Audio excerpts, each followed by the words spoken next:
Você sabe o que é varicocele? A doença está presente em 15% da população em geral, adultos e adolescentes, e em 35% dos homens com infertilidade. Muito se fala sobre a infertilidade feminina e pouco se conhece sobre as causas da infertilidade masculina. Agora nós vamos tirar as nossas dúvidas sobre o assunto com o ginecologista, especialista em reprodução humana, o doutor Evangelista Torquato. Seja bem-vindo ao programa, doutor. Tudo bem? Tudo ótimo. O que é varicocele, para começar? Bom, vamos tentar inicialmente conceituar o que é essa patologia. O que é varicocele? Bom, todos nós temos veias em todas as partes do nosso corpo. E existem as veias do testículo, as chamadas veias testiculares. Muito bem, o que faz a veia? A veia pega o sangue de retorno e leva para o coração. O coração oxigena através do pulmão e manda o sangue pelas artérias. Então tem veia e artéria.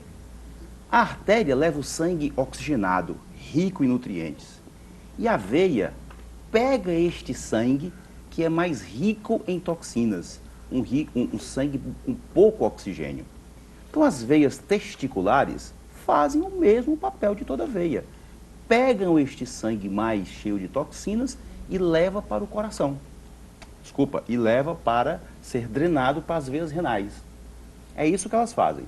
E o que é a varicocele? A varicocele é a veia testicular doente.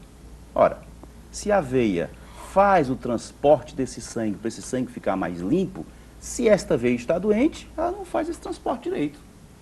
Então o que acontece com a varicocele? Sangue mais rico em toxinas fica banhando o testículo.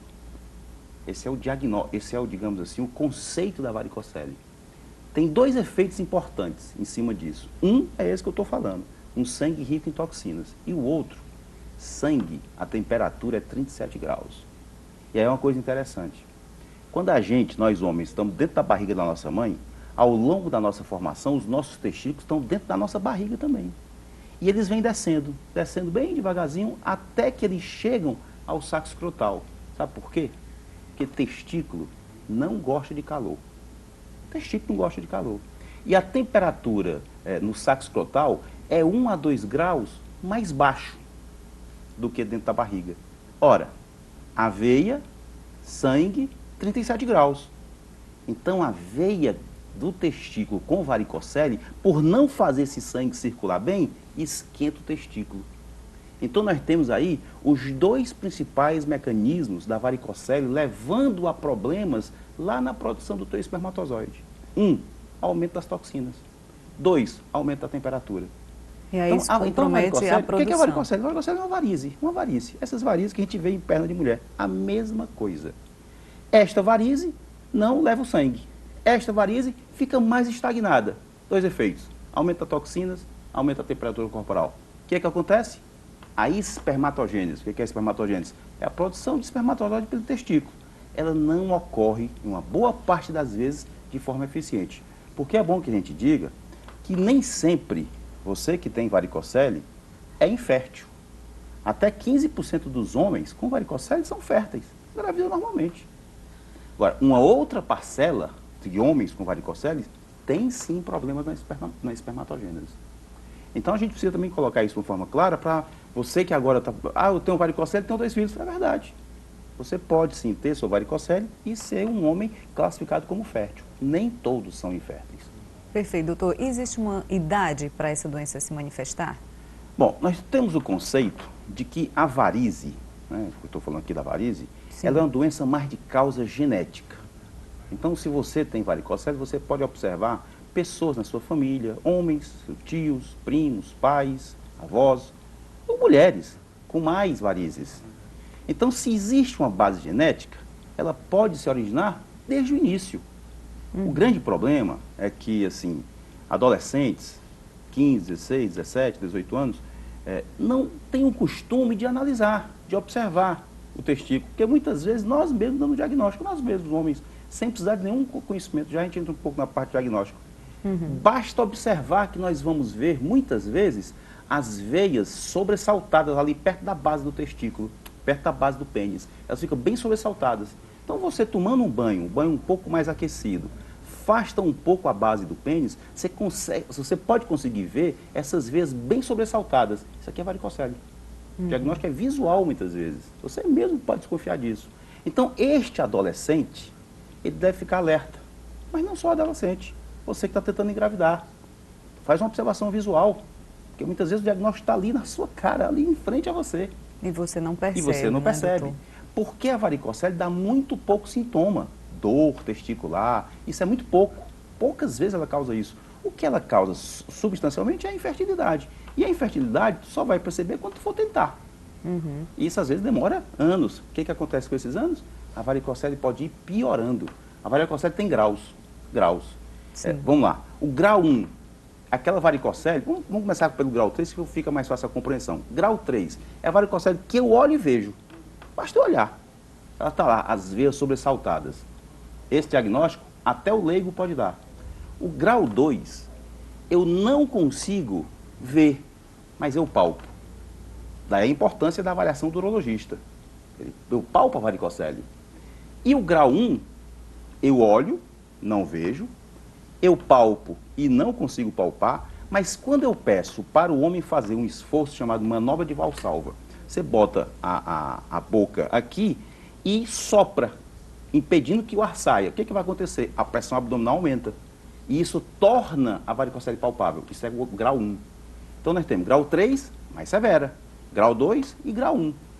Qual é a que mais preocupa? Grau 3 e grau 2. Qual é a importância disso? É que ela pode ir progredindo. Daí porque este exame precoce no teu adolescente, este exame em você que está tentando engravidar. Daí por quê? Porque o diagnóstico é essencialmente clínico. O que é um diagnóstico clínico? Depende da mão do médico. E como é o tratamento, doutor?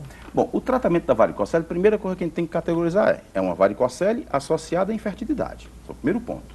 O primeiro ponto seria esse. O tratamento, de uma forma geral, a gente pode dizer que ele é o cirúrgico. Ou seja, nós temos que retirar aquelas veias varicosas que estão tornando o testículo uma verdadeira fornalha. Temos que retirar aquilo ali. Isso é um procedimento cirúrgico, relativamente simples. Não é um procedimento que eu tenha que entrar na barriga. É um procedimento de duração de aproximadamente 30 a 45 minutos.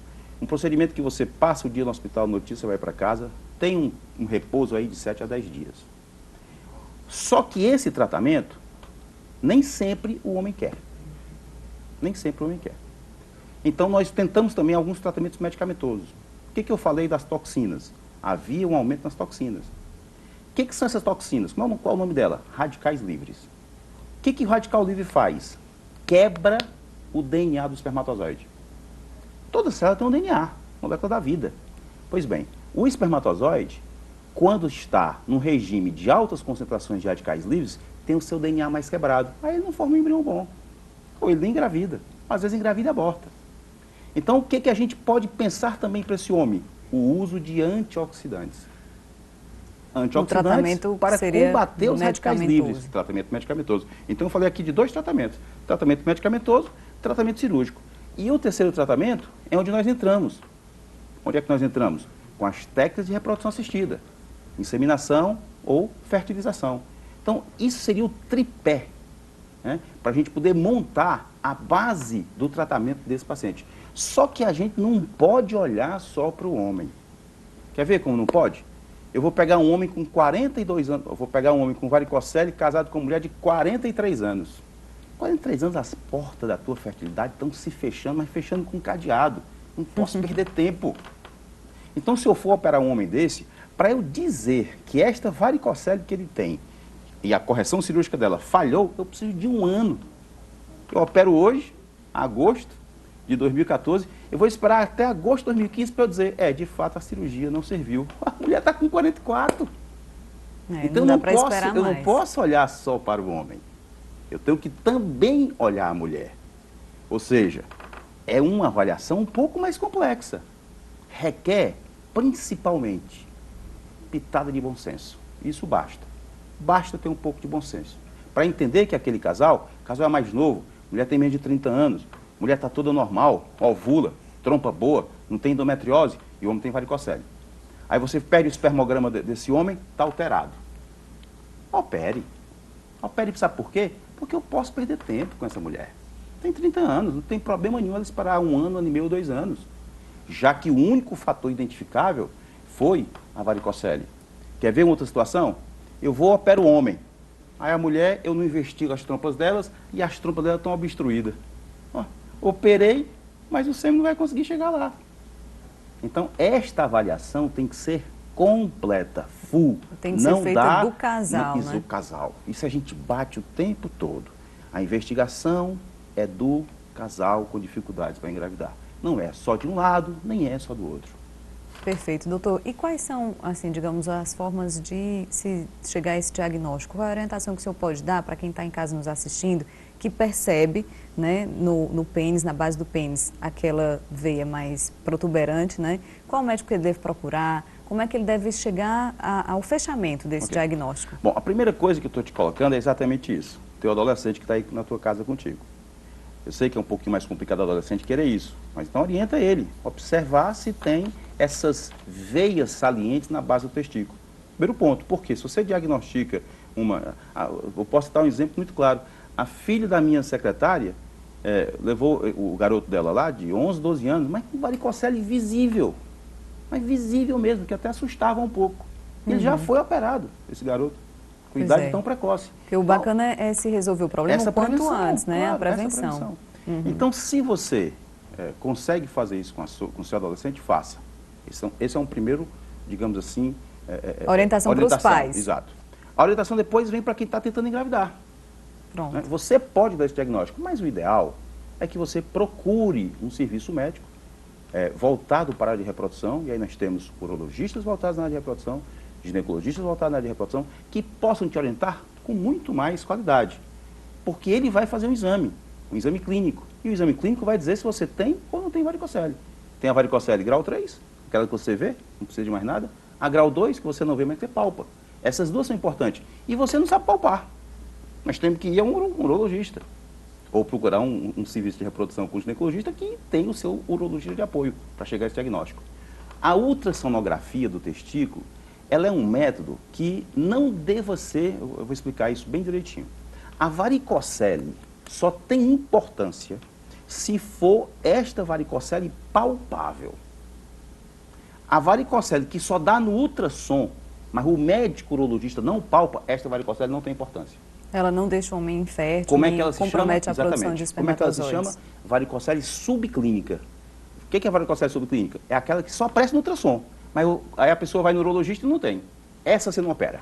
Não precisa operar. Isso está confirmado no mundo. Nós só temos um trabalho no mundo dizendo que deve operar. Todos os outros foram contra, porque não melhorou a fertilidade desse homem. Quando a varicocele é clínica e ele faz um espermograma e está alterado em 1 ou 2 parâmetros, existe indicação cirúrgica, desde que eu olhe para a mulher. Não posso ter esse juízo apenas olhando para o homem. Eu tenho que entender que ali está um casal. Perfeitamente. E doutor, existe uma idade em que isso se manifesta com mais frequência, ou como o senhor já até me adiantou um pouco, muitas vezes o senhor disse que citou o exemplo do adolescente de 11 anos que já tinha de forma muito visível que a própria mãe já conseguiu identificar. Mas há casos em que isso só se manifesta lá na frente, com 30, 35 anos no homem? Olha que interessante, que aí a gente entra noutra parte dessa nossa conversa. Olha que interessante. Desculpe, só mais uma intervenção, porque muitas vezes o homem pode ter sido pai, digamos, aos 20 anos, e quando ele está com 35, 40 anos, que ele deseja ser pai novamente, ele pode se deparar com a dificuldade. Então, ele pode ter tido uma varicocele nível 1 lá no passado, que não o impediu de engravidar, mas lá nos 40 anos, essa doença ter se agravado e ser a causa da dificuldade desse casal engravidar? Olha que interessante os pontos que você colocou agora. Bora começar lá do início. Homens de 15 anos. Qual é a chance que você tem de ter varicocele? 1%. Homens de 60 anos, 40%. Olha o que a idade faz aí com a prevalência, com a incidência da varicocele. Aumenta dramaticamente a idade. Então, o que você está colocando é muitíssimo correto. No passado, eu engravidei. Quando eu não tinha varicocele, ou uma varicocele subclínica, ou uma varicocele grau 1, esta varicocele teve uma progressão, ela tornou-se uma grau 3, eu fui tentar engravidar novamente e não mais consegui. Pois é, porque como esse homem que eu estou citando o exemplo já foi pai lá atrás, esse casal deve atribuir somente à mulher o problema Claro, de não conseguir engravidar, claro. né? Porque normalmente a gente, assim, em geral, as pessoas só olham para o problema feminino, né, doutor? É mais comum investigar primeiro a mulher. E principalmente quando no passado esse homem já foi pai, né? Então a gente deixa esse alerta aí bem importante para quem nos acompanha agora, né? Eu te diria assim, com muita propriedade, eu estou há 20 anos nessa caminhada, lidando com casais, e eu posso dizer que, assim, que eu tenho duas metades desses 20 anos, 10 anos, 10 anos. Meus 10 anos, praticamente, só a mulher ia no consultório. Mas hoje, eu preciso parabenizar os homens, preciso mesmo, porque na imensa maioria das vezes, ele está presente. E não é hoje tão incomum, lá no meu consultório, a primeira consulta, está marcado lá o nome de um homem. Então isso é digno da gente louvar, da gente parabenizar, porque para nós homens mesmo, há uma dificuldade maior de a gente aceitar isso. Mulher é muito mais tranquila, é muito mais complacente, é muito mais resignada, muito mais... são melhores, pronto, ponto final. Homem não, é difícil, fica ali, quer beber, quer se deprimir, quer, sabe? Então, conselho, calma, procura um bom profissional, que existem várias formas de te ajudar. Desde o tratamento medicamentoso, ao tratamento cirúrgico, até o tratamento associado às técnicas de reprodução assistida. Tem jeito, meu amigo. Só dá uma relaxada e seguir dá em frente. tudo certo, Dá né, tudo doutor? certo. Obrigada pela participação aqui com a gente mais uma vez, tá? Obrigado a você. Até a próxima. De 15 em 15 dias, o doutor Evangelista vai estar aqui no estúdio conosco para falar sobre infertilidade e reprodução humana. Se você tem alguma dúvida, pode mandar sua pergunta para o nosso e-mail jornalismo@tvopovo.com.br. O Vida e Saúde de hoje fica por aqui. A gente se encontra na próxima semana. Até lá!